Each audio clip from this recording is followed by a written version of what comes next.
अभिनव के बर्थडे पर पूरी फैमिली पार्ट 75। जल्दी ही अभिनव और अनन्या मुंबई पहुंचते हैं। अभिनव मुंबई वाले फार्म हाउस में अपनी कार रोकता है और अंदर आकर डोर बेल बजाता है तो एक बूढ़ा आदमी काका जो उस फार्म हाउस की देखभाल करते थे वो दरवाजा खोलते हैं और दोनों को अंदर लेकर आते हैं। अभिनव और अनन्या दोनों काफी थके हुए थे इसलिए डिनर करके सोने चले जाते हैं। काका भी दोनों को अपना ख्याल रखने का बोलकर चले जाते हैं। अगली सुबह अनन्या की जब आंख खुलती है तो वो खुद को अभिनव की बाहों में देखकर मुस्कुरा देती है और उसके माथे को चूमकर रूम से बाहर आ जाती है। वो पूरे फार्म हाउस को देखती है जो कि काफी सुंदर और करीने से सजाया हुआ था।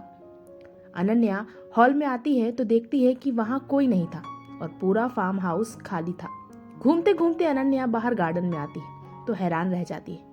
पूरा गार्डन रंग बिरंगे फूलों के पौधों से घिरा हुआ था। देखने में ये बहुत ही सुंदर लग रहा था। वहीं रूम में अभिनव सो रहा होता है लेकिन उसकी नींद फोन की आवाज से खुलती है। वो देखता है अविनाश का वीडियो कॉल है तो वो उसे पिक करता है। इससे पहले कि वो कुछ बोल पाता सब अरुणा जी, आलोक जी और अविनाश उसे एक साथ बर्थडे विश करते हैं। अभिनव सबको थैंक यू बोलता है। अविनाश मुस्कुराते हुए कहता है, भाई आप अपना बर्थडे अच्छे से एंजॉय करना और आप दोनों खूब मस्ती करना और हाँ, आपको आपका सरप्राइज जल्दी मिल जाएगा, बाय। अभिनव कुछ बोल पाता इससे पहले ही फोन कट चुका था। अभिनव मुस्कुराते हुए फोन साइड में रखता है तो उसकी नजर खाली बेड पर जाती है। मिसेस सिंह कहाँ गई? अभिनव खुद से कहता है और अनन्या को ढूंढने के लिए बेड से उतरता है। थोड़ी देर बाद अभिनव अनन्या को ढूंढते हुए गार्डन में आता है तो देखता है अनन्या पास में रखी एक बेंच पर बैठी हुई है। तो अभिनव मुस्कुराते हुए अनन्या के पास जाता है और उसी के बाजू में बैठ जाता है। अभिनव की आहट पाकर अनन्या मुस्कुराते हुए अभिनव के कंधे पर अपना सर टिका देती है।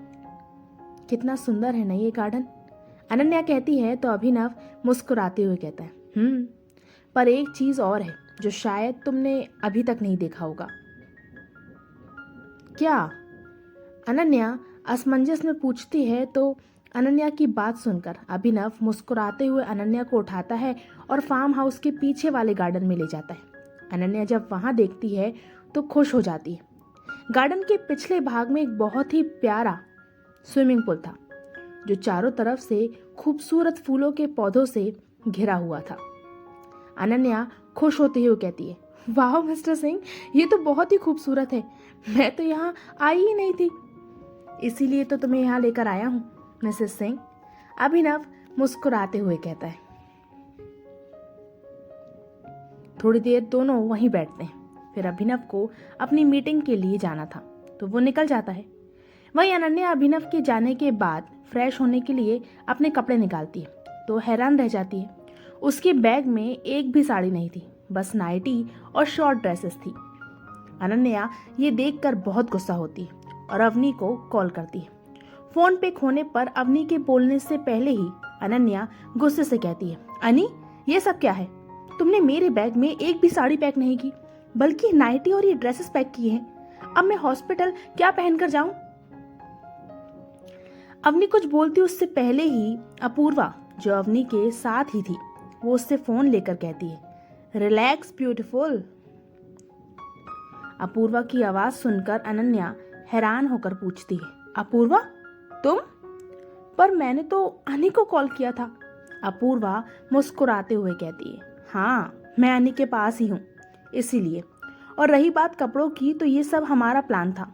मेरे कहने पर अनी ने ये सब किया और तुझे हॉस्पिटल जाने की कोई ज़रूरत नहीं है क्योंकि वो सर्जरी हो चुकी है। तुझसे झूठ बोला था। क्या? पर क्यों? अनन्या पूछती है तो अपूर्वा कहती है, यार ब्यूटीफुल, वो इसलिए ताकि तू और तेरे मिस्टर सिंह साथ में कुछ क्वालिटी टाइम स्पेंड कर सको। एंड आई होप कि अब तुम्हें समझ आ गया होगा कि हमने वो कपड़े क्यों पैक किए हैं। अवनी अपूर्वा से फोन लेकर कहती है, और हाँ दी, जल्दी से आप और जीजू अपना हनीमून मनाओ ताकि मुझे कोई मासी बोलने वाला जल्दी से आ जाए, कहकर हंसने लगती है। वहीं अनन्या दोनों की बात सुनकर शर्म से अपनी नजरें झुका लेती है और जल्दी से फोन काटकर वॉशरूम में चली जाती है।